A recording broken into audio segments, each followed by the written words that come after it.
I was born in the 80s in Northern California to addicted parents. My parents were addicted to heroin and crank. And so I was born addicted and in and out of the foster care system. And my parents would like go to treatment and get out and get us back from the foster care system. So I was back and forth from homes to my home and had a couple of siblings. And when I was about 5 years old, my parents decided to relocate from California to Wyoming, where they had this mission to get sober. And they got involved in a 12-step fellowship. So at a really young age, as a kid, I was in the rooms of 12-step programs. And when I was about 8 years old, my parents had a few years sober, and we went to this convention camp out that they throw like annually, and it was like a road trip, and we'd go camping and have lots of meetings around bonfires and dance and eat. And on our way home from this convention, my dad and his sponsee and my mom were messing around at the wheel of the vehicle, and they joked to like hit this construction cone and then to miss the construction cone, and he lost control of the vehicle and we went off the road, and my mom was ejected out of the truck and she passed away. I remember like kind of coming to, I may have been knocked out, but I remember coming to and just mass havoc, and it's raining and the other vehicles are stopping and motorcycles are stopping, and they helped lift up the truck and get my brother that was trapped underneath the vehicle out. And so my mom was life flighted, and shortly thereafter she passed away. I was 8 years old and I had a dysfunctional family, and so my dad, not knowing how to really even take care of himself, then didn't have his wife to help take care of us kids. So at 8 years old, I had to grow up really young, and I had to take care of myself. I had to take care of my siblings and even my own parent. And at times, then it was like survival mode. So it was just like natural, it just came to me. So at a very young age, I had to learn to grow up and take care of myself and my siblings and even my own parent. I took that as like just a responsibility onto myself and just did it. But as I got a little bit older, as a teenager, I was rebellious and very resentful towards my father, towards God, towards my mom, the guy that was driving the vehicle that killed my mom, towards my dad's new wife. I just didn't want anything to do with anything that anybody said to me, and just kind of had my mind made up about the world at that point in time. So when I was about 13, I started messing around with drinking, promiscuity, and skipping school, things of that nature. And by the time I was 15, I was locked up in youth homes and prep schools and juvenile detention centers for my behavior. When I was 18, I graduated high school, and 3 months later found out I was pregnant with my first child. Mind you, I didn't know how to take care of myself at that time. I was barely learning how to adult, and I had my daughter, and I was spiraling right after she was born into alcoholism. I was drinking every single night, drinking and driving. By the time I was 19, I had 3 DUIs and wasn't even legally old enough to drink yet. When my daughter was about a year old, I decided that I would leave where I was living and move to Utah here, and that would like solve my problems.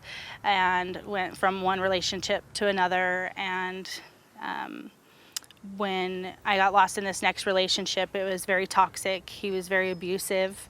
And only after living here for a few months, my daughter's dad stole her from me with the courts in his favor, because I had a mishap at youth and a drinking problem. And so I was fighting at a young age in custody battles and these things, trying to figure out where my place was, and found myself feeling a lack of self-worth and a lack of like a place in the world.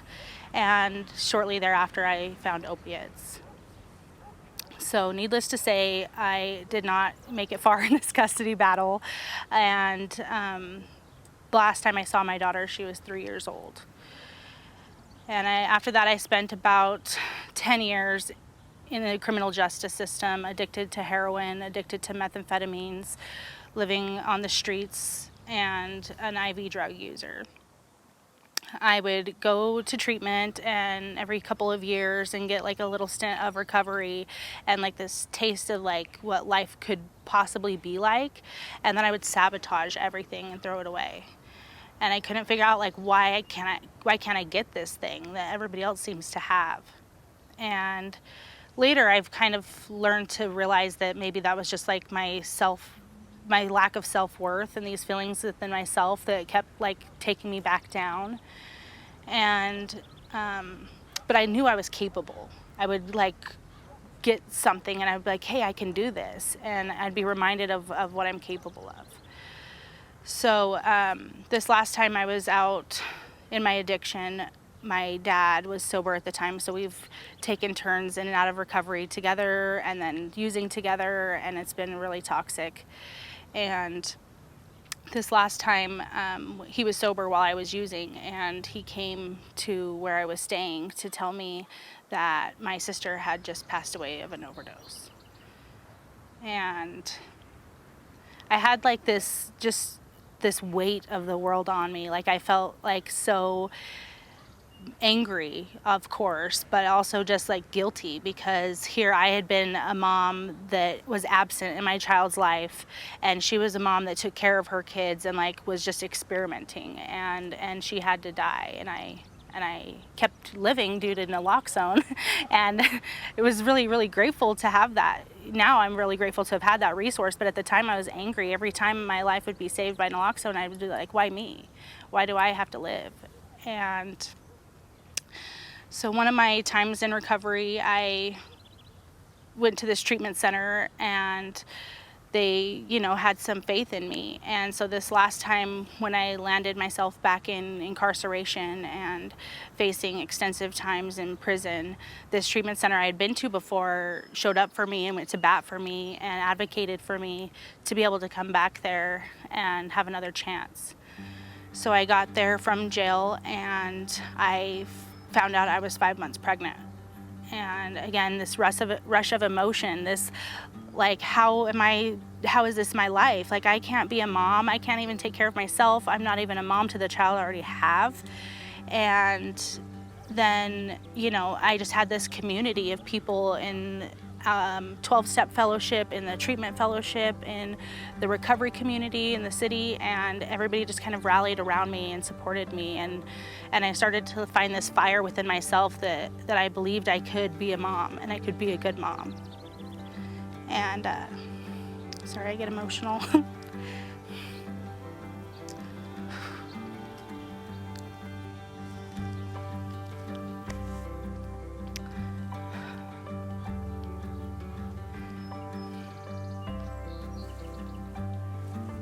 Like, after growing up without my mom, like, I don't really remember her much because I was so young when she passed, and like maybe it was like a trauma response to just move forth without really remembering her. And so I had this guilt within myself because I grew up without a mom, and then I put my daughter through that, having to grow up without her mom. And so it was so it was hard to go through this again, and then to be presented with the reality that someday I'm gonna get to face my older daughter, and she's gonna have all these questions for me, and I'm gonna have showed up for this little one, and she's gonna wonder why not her. And so I just made this like pact within myself and with the universe that when the time was right, it would happen. And I contacted her dad and let him know, that I wasn't going to be entitled to anything this time around. Because before, I would get sober and I would act like, I'm sober now, I get to be her mom, or I'm sober now, I deserve these things in life, or I should have this and this and that. And this time around, I just let it be on not my timing. And it's so beautiful to get to not try to control everything for a change. So when I got sober, getting sober came with this rush of emotion. It came with feeling things again. It came with facing my problems head on instead of running from them.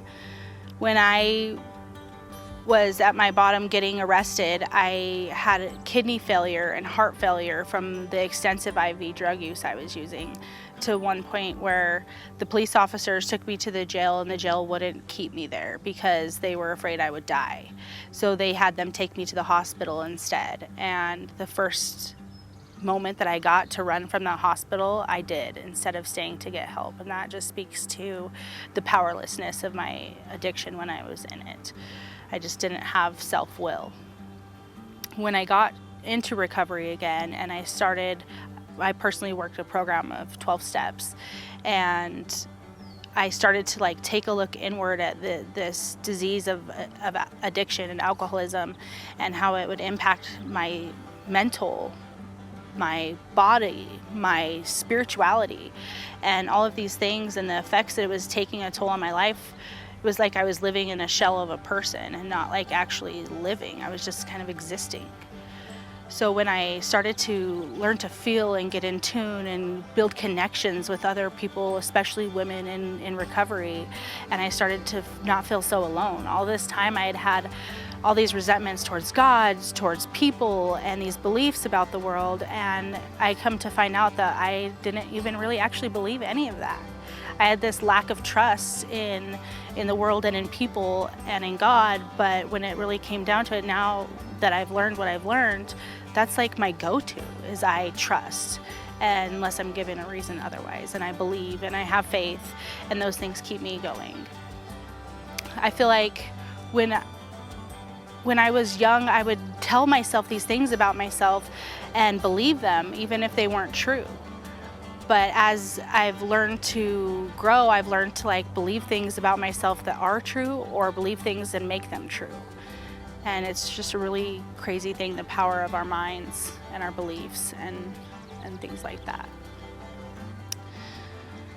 So in recovery, I got to start school. I didn't go for very long, but I started school, and I again was reminded of my capabilities, that I'm really good at certain things. I got to start working at the treatment center that I went to as a client multiple times, and started to work there and get to give back to people. And I was once this broken girl sitting in a jail cell waiting to be picked up by either the prison or a treatment center. And now I'm the woman that gets to walk into the jail and pick people up and take them to a treatment center. And it's just been a really awesome full circle gift in my life. Earlier this year, I got to reconnect with my oldest daughter for the first time in 11 years. I celebrated 4 years sober May 11th this year, so May 11th, 2017 is my sobriety date. And right as I was celebrating 4 years, I got to reconnect with her for the first time. And then the next month, she got to come be in my wedding. And it was just so magical, such a magical thing that, when I give things to the timing of the universe, they just happen as they're supposed to unfold. And I'm married. Somebody wanted to marry me.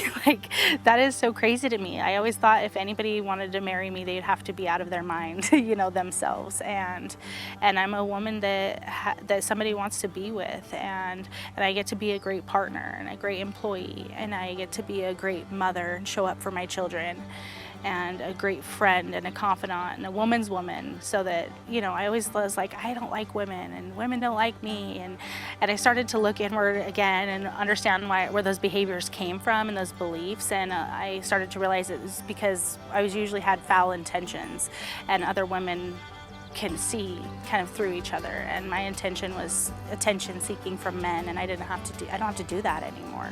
So I get that empowerment from building these relationships with women. A couple of really awesome forgiveness moments in my recovery have been with the man that was driving the vehicle when my mom passed away. For a long time, I was angry with God and with him and with my parents, and I, in recovery, found out that he had passed away by suicide, and that he suffered from addiction, his whole life. And I just had this moment of clarity of I held and harvested this angry resentment towards him, and all of this time we could have been healing together. And when I had this realization, it just took me to this open place of compassion and taught me to forgive him and to forgive my parents and to forgive God for that situation that happened. And I've learned to not use these experiences. I used to think that it was like an excuse to use or an excuse to have behaviors I had or to rebel against everything. And then I started to learn that these were all opportunities for me to grow into the woman I am and to now get to help others and pass it along, and to always be of service and be willing to reach out my hand. And so 12-step fellowship and sponsorship and getting to give what was given to me to others is one of the greatest blessings of my life, for sure.